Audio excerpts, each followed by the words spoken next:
Hello investor and stock market enthusiast. अगर channel पर नए हो तो चैनल को सब्सक्राइब कर लेना और साथ ही में बेल आइकॉन प्रेस कर देना ताकि आप कोई भी इन्वेस्टिंग रिलेटेड इनसाइट मिस ना करो। दोस्तों, आज हम बात करेंगे एक ऐसे अप्रोच के बारे में, एक ऐसे एस्पेक्ट के बारे में जिस एस्पेक्ट और अप्रोच को सीखकर आप काफी सारे मल्टीबैगर स्टॉक्स इनिशियल स्टेज में फाइंड आउट कर सकते हो। दोस्तों, अगर आपको जनरेशनल वेल्थ क्रिएट करना है, मार्केट से एक ऐसी वेल्थ क्रिएट करना है जो कि आने वाले 2-3 जनरेशन के लिए काफी हो, या आप बढ़िया वेल्थ क्रिएट करना चाहते हो मार्केट से, तो दोस्तों आपको काफी सारी चीजें मल्टीबैगर स्टॉक्स को इनिशियल स्टेज में फाइंड आउट करने की जरूरत है।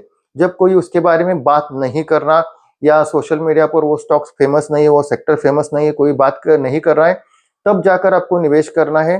जब अगर सारे यूट्यूबर्स और सारे एनालिस्ट उस स्टॉक्स के बारे में, पर्टिकुलर स्टॉक, पर्टिकुलर सेक्टर्स के बारे में बात कर रहे हैं, तो ऐसे सेक्टर्स को यूजुअली अवॉइड करना चाहिए, क्योंकि दोस्तों यहाँ पर ऑलरेडी बहुत सारी इंफॉर्मेशन प्राइस होती है जिसकी वजह से वैल्यूएशन आउटस्ट्रेच हो जाती है, या वैल्यूएशन एब्सर्ड हो जाती है, और वो valuation over the period of time sustain करना काफी मुश्किल होता है। तो हॉट सेक्टर, पॉपुलर सेक्टर से दूर रहा जाए और ऐसे सेक्टर को फाइंड आउट किया जाए अर्ली स्टेज में, जहाँ से काफी सारे पोटेंशियल मल्टीबैगर आप ढूंढ सकते हो। दोस्तों, हम बात करेंगे, जिस अप्रोच के बारे में हम बात कर रहे हैं वो है बिजनेस रिलेटेड अप्रोच कहोगे, क्योंकि यहाँ पर हम प्रॉफिट एंड लॉस को सेकेंडरी इंपॉर्टेंस देंगे। हम ओवरऑल जो बैलेंस शीट है कंपनी की उसे सेकेंडरी इंपॉर्टेंस देंगे, क्योंकि हम जो कंपनी फाइंड आउट करने की कोशिश कर रहे हैं इस अप्रोच के तहत, वो बहुत सारी कंपनियां नेसेंट स्टेज में है। तो हो सकता है कि आप काफी सारे उनके प्रॉफिट एंड लॉस में काफी सारा फ्लक्चुएशन देखो, या ऑपरेटिंग प्रॉफिट मार्जिन में आपको थोड़ा बहुत फ्लक्चुएशन देखने को मिले, या हो सकता है सेल्स और प्रॉफिट में भी थोड़ा बहुत फ्लक्चुएशन देखने को मिले। क्वार्टर ऑन क्वार्टर बेसिस पर कुछ हो सकता है कि एक आध क्वार्टर आपको डिसअपॉइंटिंग परफॉर्मेंस देखने को मिले, यानी वोलेटिलिटी आपको यहाँ पर ज्यादा फेस करने को मिल सकती है। लेकिन दोस्तों, यही से आपको काफी सारे पोटेंशियल मल्टीबैगर स्टॉक निकलेंगे, ट्रस्ट में। अब जिस अप्रोच के बारे में बात हो रही है वो है प्रॉब्लम रिलेटेड अप्रोच। अब दोस्तों, होता क्या है, over the period of time आप अगर देखोगे ह्यूमन स्पेसीज इवॉल्व होती आई। हमने काफी सारा समय देख चुका, हम एज अ ह्यूमन स्पेसीज ने काफी सारा समय इस धरती पर बिताया है और काफी सारे अलग अलग समस्याओं का सामना किया है। और over the period of time ये समस्या, ये जो प्रॉब्लम्स है ना, वो अलग अलग होती है। हर पीरियड के लिए ये समस्या अलग अलग होती है। जैसे अगर आप 1900 के आसपास की बात की जाए, 18th सेंचुरी, 19th सेंचुरी की बात की जाए, तो entire world is facing the problem of world war related activity. World war हो, या पैंडेमिक हो, या एपिडेमिक्स हो, या ऐसे बीमारियां हो जो लाइफ थ्रेटनिंग थी और जिस पर कोई वैक्सीन नहीं थी, जिस पर कोई एक्टिव इलाज मौजूद नहीं था। अब over the period of time, thanks to the research and development in the pharma and health care sector, काफी सारे वैक्सीन आ चुके हैं। So over the period of time इंसान ने अपनी जो एवरेज लाइफ स्पैन है ना, उसे एक्सपांड कर लिया है। हो सकता, क्योंकि इनिशियली आप देखोगे कि इंसान का एवरेज लाइफ स्पैन 90s और अर्ली 19th सेंचुरी और 20th सेंचुरी में अगर देखोगे तो लाइफ स्पैन थोड़ा कम था। लेकिन जैसे जैसे लोगों में अवेयरनेस आ रही है हेल्थ और फिटनेस को लेकर, और जिस तरह से रिसर्च एंड डेवलपमेंट हो रहा है हेल्थ केयर सेक्टर में, तो इंसान की लाइफ एक्सपेक्टेंसी ओवरऑल बढ़ चुकी है। ठीक है, अब 65-70 के आसपास इंसान की लाइफ एक्सपेक्टेंसी है, specially talking about the India. लेकिन दोस्तों, अब हम कई चीजों में हमने तरक्की कर ली, लेकिन दोस्तों हमने कई चीजों में डिग्रेडेशन भी देखा।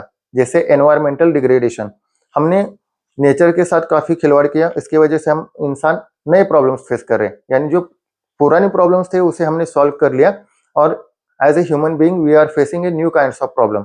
All the natural disaster, all the problem related pollution, we are facing it currently. So हमें ऐसे कंपनी फाइंड आउट करना चाहिए कि जो इस प्रॉब्लम्स को एक्टिवली सॉल्व करने की कोशिश कर रही है, या इन प्रॉब्लम को एज अ अपॉर्चुनिटी के तौर पर देख रही है। आपदा में अवसर देखने की कोशिश करना है दोस्तों हमें, यानी बेसिकली हमें ऐसी कंपनी फाइंड आउट करनी है जो इस प्रॉब्लम पर सॉल्यूशन निकालने की कोशिश कर रही है। That means that's their unique selling proposition. Company का over the period of time अगर देखोगे, अगर प्रॉब्लम ऐसी कंपनियां जो इंसान के प्रॉब्लम सॉल्व करने की कोशिश कर रहे हैं, उसे आप अर्ली स्टेज में फाइंड आउट करने की कोशिश करो, तो हो सकता है आपको over the period of time multibagger return देखने को मिले। अब जिस प्रॉब्लम की बात हो रही है, एक एग्जांपल देता हूँ, कोई कॉल टिप या रिकमेंडेशन नहीं। अब रिसेंटली देखा होगा कि आई थिंक इंडिया और श्रीलंका का मैच था, और श्रीलंका ने क्या किया, वो मैच कॉल आउट कर दिया because of air quality index. Air quality को लेकर जो इश्यू थे, काफी सारी दिक्कत हो रही थी श्रीलंकन प्लेयर को, तो उन्होंने वो टेस्ट मैच था वो कॉल आउट कर लिया। अभी रिसेंटली निखिल कामत के इंटरव्यू में कोई बंदा था, आई थिंक मैं नाम भूल चुका है, उसने अपनी इंटरव्यू को कॉल आउट कर लिया because of air quality problem. ठीक है, सांस लेने में मुश्किल हो रही थी, air quality over the period of time degrade हो रही है इंडिया में। अगर आप देखोगे ना एयर क्वालिटी इंडेक्स यूट्यूब पर गूगल पर सर्च कर लेना एयर क्वालिटी इंडेक्स, और वहां पर आप देखोगे कि air quality index over the period of time significant decrease हो रहा है। यानी जिस तरह से क्वालिटी होनी चाहिए एयर की, सेटिस्फैक्टरी लेवल जो सांस लेने में काफी इंपॉर्टेंट है, ठीक है, वो उस तरह से एयर क्वालिटी अभी रही नहीं, तो इसी वजह से कई सारे प्रॉब्लम फेस करने पड़ रहे हैं। एयर पोल्यूशन को लेकर काफी सारे रेस्पिरेटरी डिसीजेस स्प्रेड आउट हो रहे हैं। अगर आप कैमरा क्लैरिटी भी देखोगे, कैमरा क्वालिटी भी देखोगे, अगर यही आप इसी कैमरे से, एक ही कैमरे से, मान लो आप आईफोन 13 प्रो मैक्स से यूएसए में कोई पिक्चर क्लिक करते हो, कनाडा में कोई पिक्चर क्लिक करते हो, या एक ऐसे लोकेशन पर पिक्चर क्लिक करते हो जाके एयर क्वालिटी बढ़िया है, तो आपका फोटो क्लैरिटी भी बढ़िया आती है। लेकिन आप मुंबई जैसे शहर में, कोलकाता जैसे शहर में, या मेट्रोपॉलिटन सिटी हो, वहां पर आप फोटो क्लिक करने की कोशिश करोगे ना दोस्तों, तो आपको फोटो ब्लरी देखने को मिलेगी, क्योंकि काफी सारे suspended particle, air dust particle, particulate matter हवा में सस्पेंड करते हुए नजर आते हैं, और उसकी वजह से सांस लेने में भी दिक्कत होती है, और कैमरा क्लैरिटी भी उस तरह से नहीं आ पाती। तो हमें दोस्तों ऐसी कंपनीज को फाइंड आउट करना है कि जो air quality index, air purification process में काम कर रही हो, एयर क्वालिटी इंडेक्स को सुधारने की कोशिश कर रहे हो, that's the problem related aspect. यानी ये कंपनी अपने जो इंसान के जो प्रॉब्लम है उसे सॉल्व करने की कोशिश करे, तो यहाँ से बहुत सारे पोटेंशियल मल्टीबैगर निकल कर आ सकते हैं।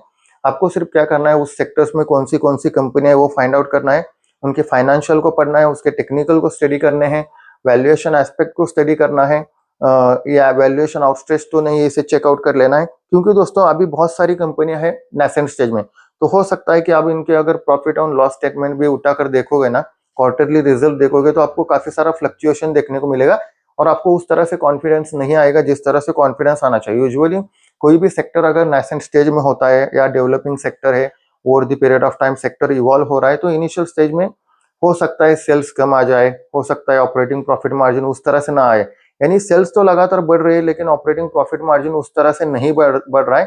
That means there is a sign कि कंपनी के प्रोडक्ट्स को डिमांड तो है, लेकिन कंपनी अपना मार्केट शेयर कैप्चर करना चाहती है, इसलिए वो ऑपरेटिंग प्रॉफिट मार्जिन या जो ऑपरेटिंग लेवरेज है उतना हासिल नहीं कर पा रही जितना कंपनी ने हासिल करना चाहिए। तो यहाँ पर एक निवेश की अपॉर्चुनिटी बन रही है एयर क्वालिटी इंडेक्स को लेकर, एयर प्यूरिफिकेशन प्रोसेस को लेकर। अगेन दोस्तों, लेकिन कोई कॉल टिप या रिकमेंडेशन नहीं है, आप खुद अपनी स्टडी कर लेना, और let me know in the comment section what are the other problems humans are facing, और उसके रिलेटेड स्टॉक्स भी let me know in the comment section. फिलहाल इस वीडियो में दोस्तों इतना ही। अगर वीडियो यूजफुल लगा हो तो चैनल को सब्सक्राइब कर लेना, और साथ ही में बेल आइकन प्रेस कर देना, ताकि आप कोई भी इन्वेस्टिंग रिलेटेड इनसाइट मिस ना करो। फिलहाल इस वीडियो में दोस्तों इतना ही। Do spread this video out, and thank you all for watching.